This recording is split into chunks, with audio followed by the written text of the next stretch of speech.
guys! Welcome po sa aking channel. May ituturo ako sa inyo yung bago kong na-discover dito sa Messenger app, yung voice typing message.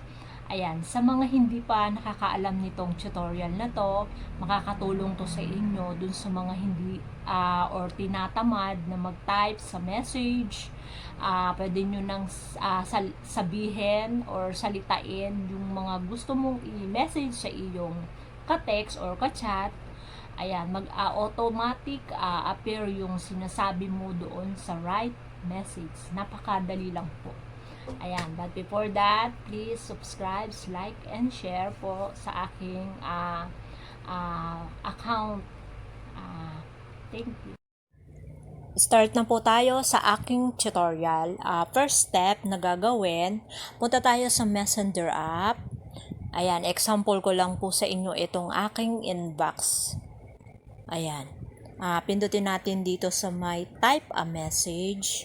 Ayan. At nakikita nyo po itong sa part sa baba. Kanan po siya. Ito po yung ating pipindutin. Nag-appear yung Google Voice Typing. Ito po yung hinahanap natin. Pindutin natin. Ayan. Pwede na natin gawin yung ating tutorial. Pag pinindot ko to, magsisimula na siya. Okay, magsasalita lang ako ng isang hugot. Okay, start. Darating talaga yung panahon na ang dating iniiyakan mo noon ay hindi mo na kailangan ngayon.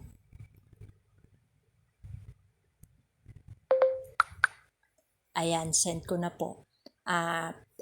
Pag gusto pa nating mag-type ng voice typing, pindutin ulit natin tong mic.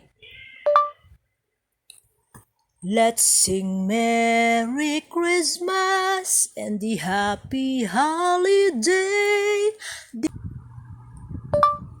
Merry Christmas and a Happy New Year. I love you.